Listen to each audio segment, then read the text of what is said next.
Hello there. I am so happy to be here. My name is Jen. I am physical therapist turned life coach after battling burnout for 20 plus years and just juggling all the things as a full-time healthcare provider and people pleaser. Like burnout and overwhelm was my life, right? As you join, I would love to kind of just have you guys send some hearts, some loves. Let me know where you're joining from. And as a people pleaser, I was busy and getting overwhelmed juggling all the things as a wife, as a employee, as a leader at my job, as a parent, like juggling all the things, like a lot of burnout, a lot of overwhelm, a lot of exhaustion.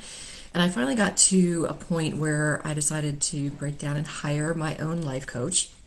And I had such a profound transformation that I ended up becoming certified as a life and mindset coach. And I'm here to help you overcome the burnout, the overwhelm, the people pleasing, now that I have the tools and the skills, and have been doing so for the past, I've been a life coach for 5 years. As a physical therapist, I've been coaching people for 20 plus years through their injuries, through their recovery, through their pain, and also have a history and a background in wellness coaching. So I'm glad you're here today because we're going to talk about balancing all the things work, life, and self-care, right? Society has us women, especially out there, feeling like we need to do it all perfectly, and not complain. And that is what leads us to burnout, exhaustion, mental and health issues down the road for sure. So I know this is a great topic for so many of you. So I wanted to share this because this was my story. Like before I hired my life coach, I was so overwhelmed. I would go to work and work my, 8 to 5 job in a leadership level in a healthcare organization as a physical therapist and give. And then, come home and either get my kids from daycare or have my husband do that. By the time I got home, I was exhausted. I was overwhelmed. I was burned out. I had given to everybody else and had nothing left to give to myself or to my family. So often I would go into my closet and either cry, or I would find myself just like frustrated with my kids or my husband because I hadn't taken care of myself, which would lead me to snap, get angry, yell, all of those things, which I am not proud of, but that was my life at the time, and that might be your life right now. And I'm here to tell you that there are some things that you can do to start not being that, to start being the woman you want to be, to start being the parent and partner or person that you want to be, right? So I also just want to preface this by saying that complete balance all the time is not realistic. So I don't want you ever striving for perfection when it comes to balancing all the things, because there are going to be like curveballs that life throws at you where your kids are sick, so you might have to pivot and be focused more on your mom role, or challenging times in your marriage because of different things. So you might pivot to pay more attention to that at the time, or your job might be really stressful and that gets a majority. I have a hair in my eye, sorry. And that might get a majority of your time for a week when Joint Commission comes to visit your facility, right? So there's always going to be areas where we might have to pivot and spend more time in one area. But the bottom line that I want you to take away from today is that you always have to be on your own priority list so that you can show up as the best version of you for you, but for all those other people that are relying on you. And I'm going to give you some tips for how to do that today, okay? But if you're striving for balance all the time, I would just want you to kind of put that to the side, because that's going to cause you more stress than it is balance, right? So I really work with my clients on trying to like find more harmony in life, right? Not where everything's completely balanced, but just more harmony where we're kind of in flux, but everything is not like this, but we're just kind of like pivoting up and down like this. So more harmony versus balance. So, some of the things that I really help my life coaching clients with, and that we really prioritize in my group coaching program, which is my mastermind, is prioritizing yourself, your wants, needs, and desires, and setting boundaries. And I know boundaries is a big buzzword right now, and sometimes it can have a negative connotation. But instead of thinking of the word boundaries, just think of expectations, right? Just like setting expectations and effectively communicating.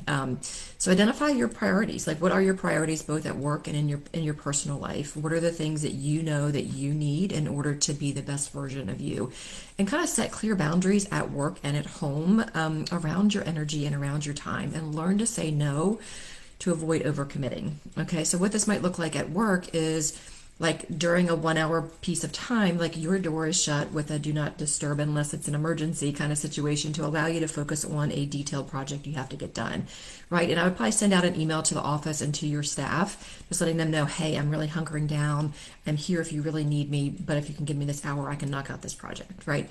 That's just effective communication, but it's also a boundary, okay? What that might look like at home is, you come home from a busy day, and I tell my husband this too because I work from home, and you just tell the kids, give mama like 5 minutes. I'm just going to go into my room, for me, it's do a quick meditation or do some breath work.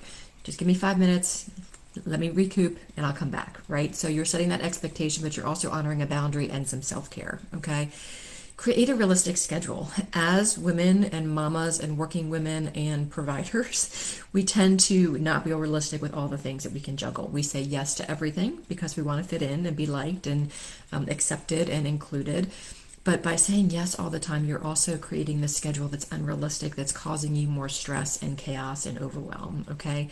So look at your schedule, and the first thing that should go into your schedule every single day is your self care. And when are you getting that done? Even if it's 5 minutes in the morning, 5 minutes at your lunch break, 5 minutes between work and dinner, or whenever you can squeeze it in, but make sure that you're scheduling in. I call them peaceful pockets for yourself. But also at work, like make sure that you're being realistic. If you have, meetings at 8, 9, 10, 11, 12, 13, 13, 14, 1, 2, 3, whatever, and sometimes you're not in control of your schedule, but try to control it as much as you can. Try to budget in some time to go to the bathroom, to take a quick walk outside, to eat your lunch in peace, right? All of those things will help calm your nervous system, calm your body down, and allow you to be more productive at work. Okay, so number one is prioritizing and setting boundaries. Number two is making sure you're setting a realistic schedule. Number three is really practice effective time management. If you weren't on my webinar in February, I did a whole webinar on how to get 10 hours back of time every month. So if you're interested in that, reach out to me and just let me know you're interested in that webinar. I'll be happy to share that with you.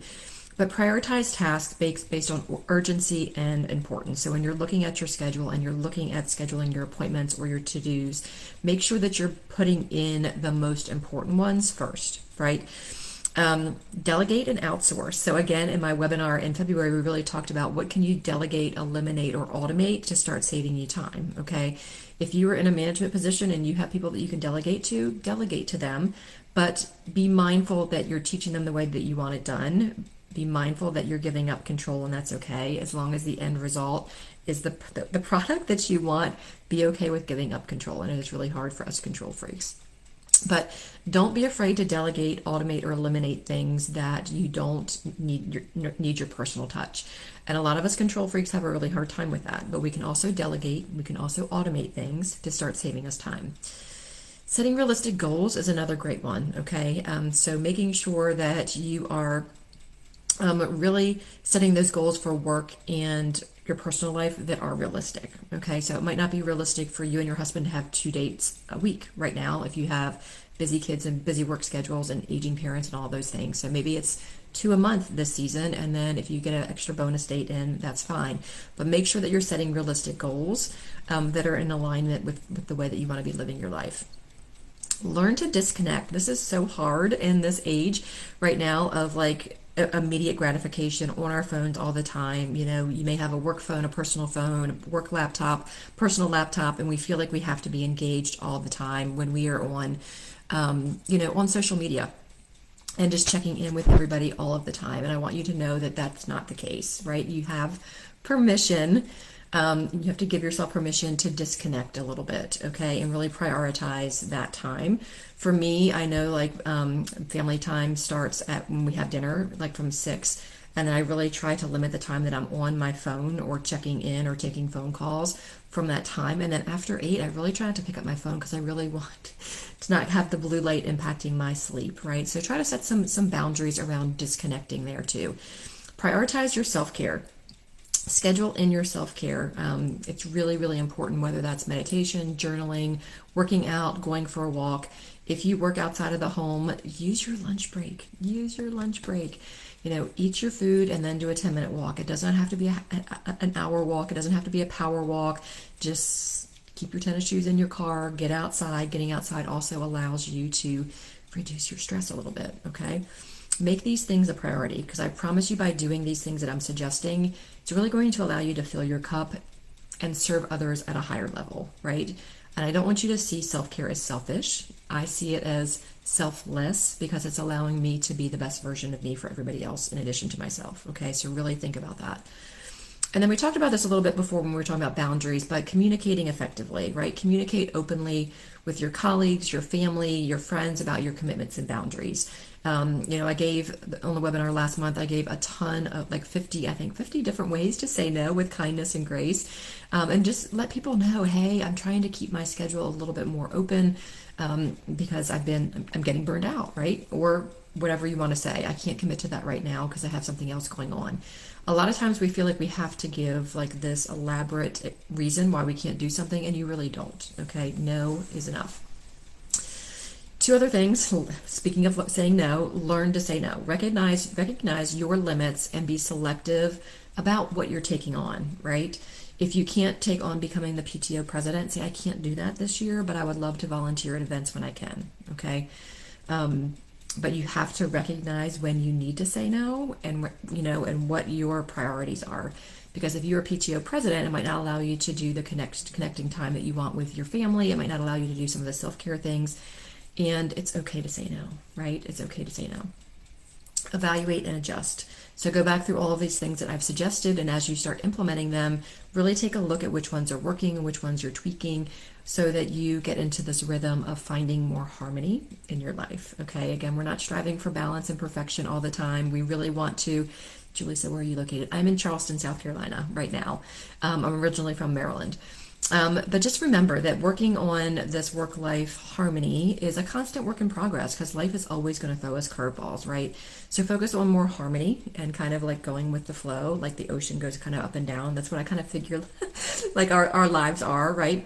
Sometimes there's storms where, it's like more like this and down. But if you can start doing some of these things that I've suggested today, it really is going to bring some balance and more harmony into your life. But please don't strive for balance all the time, because it's just not realistic in our society and in our world right now to have balance every single hour, every single day, every single minute. Okay.